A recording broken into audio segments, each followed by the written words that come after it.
Igama lami nguMelusi kaSkhosana. Namhlanje esifundweni sethu sizofunda ngalento abayibiza phecelezi ordering fractions noma ukukwazi ukubeka ama-fractions ukusuka kwamancane ukuya kwamakhulu.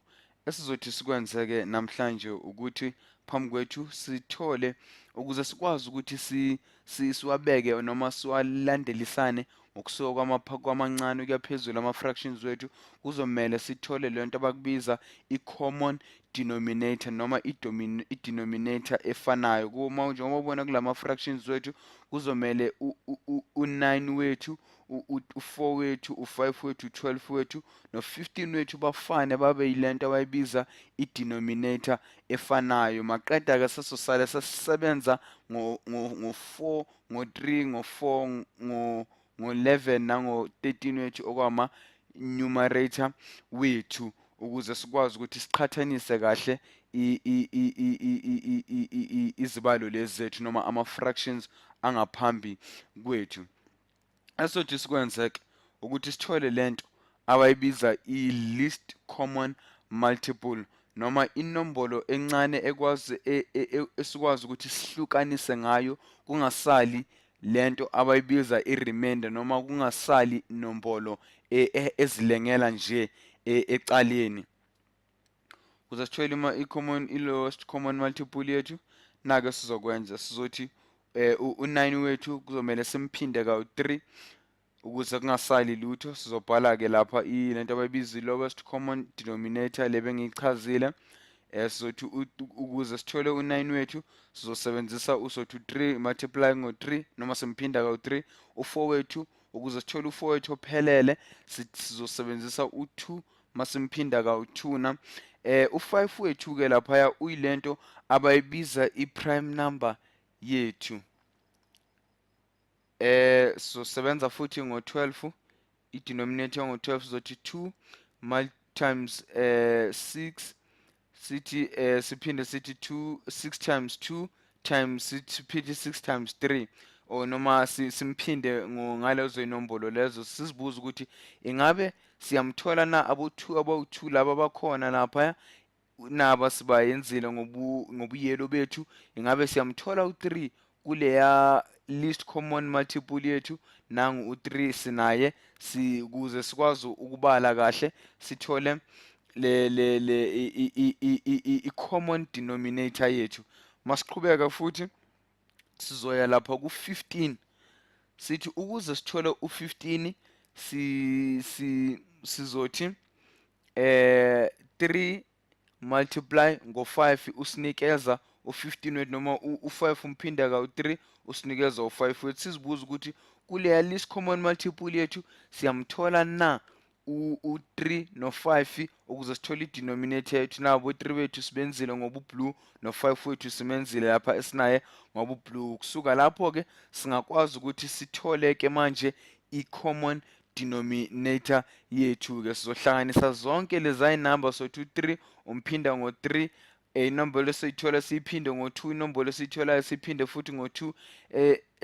Mase siphele lapho ku-2 sithola ukuthi sithola zu-36 zonke masiloko sizitimes sithola u-36 bese maqeda sithatha u-5 loyana sothi 36 multiply u-5 loyana okuyi-prime number yethu sothi 6 multiply ngo-5 noma mphinda ngo-5 u-6 sithola u-0 sibeke u-3 sithi u-3 simphinde ngo-5 sithola u-8 or sithola u-180 wethu ophelele. Naku-ke sizokwenza-ke manje sothi u-180 wethu sesitholile ukuthi i-common denominator yethu u-180 noma u-180. Esizokwenza-ke manje ngizocisha-ke sibhale kahle. Sizothatha i-fraction yethu yokuqala u-4/9 sithi ukuze sithole u-180 wethu oyi-common denominator senzeni simultiply noma siphinde u-9 ngo-20 wethu sathola loya 180 loya. Kusho ukuthi nesikwenza ku-denominator sizokwenza ku-numerator sizothi u-4 sometimes ngo-20 wethu osinikeza u-80. I-fraction yethu esesiyitholile manje ubani u-80/180. 180. Siphinde senze leya fraction yethu ka-3 over 4. 3 over 4 wethu sizothi ukuze sithole u-180 loya kule fraction le sizokwenzani ukuze somphinda ngobani u4 na u4 wethu sizothi 4 multiply ngo45 ukhumbula ukuthi 180 uma umdivida ngo4 ukunikeza inamba engango 45 u45 wethu kuye somsebenzisa okumultiplya i-denominator yethu ne-numerator yethu 3 wethu futhi naye sommultiplya ngo48 ngo45 ngiyaxolisa somultiply ngo45 wethu sizothola ke i-numerator yethu engango 135 i-denominator yethu sesiyayazi ke ukuthi u180 esizoloko simsebenzisa njalo sizoyenza enye futhi fraction yethu ka4 over 5 ukuze sithole u180 wethu siyenzani ke khumbule futhi esikwenze ekuqaleni u180 wethu sizomdivida ngo5 noma somhlukanisa kawu5 inombolo esizoyithola uloya 36 wethu lo ebesenze ngaye lapha phezulu 36 wethu masidivida u180 ngo5 wethu simphinde simsebenzise lapha ku numerator yethu u36 lona ukuze sithole i-numerator yethu ukuthi ubani masiyi-times ngo36 u4 wethu sithola u144 wethu sizokwenza enye ifraction yethu yaka 11 over 12 ukhumbuleke sizothi 180 wethu simhlukanisa ngo12 loya wethu inombolo esizoyithola ukuze esizomultiply ngayo noma sizophinda ngayo ukuze sithole u180 wethu u15 nasomsebenzisa lapha ku numerator yethu ukuthola i-numerator yethu kuzoba u15 so 180 wethu loyana oyi-denominator yethu sithi 11 simphinde kawu15 inombolo esizoyithola noma i-answer yethu impendulo yethu esizoyithola u165 mawubala uthatha i-calculator yakho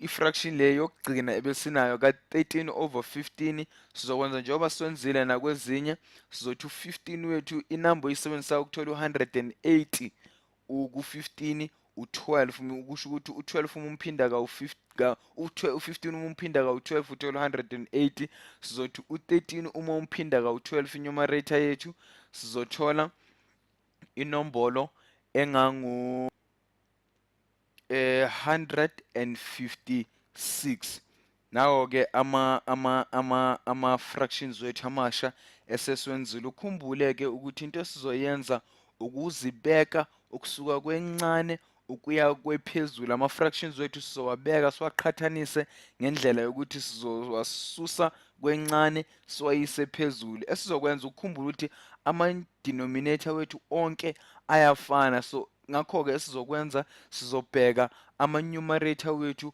ukuthi wona angakanani njengoba ubona laphayana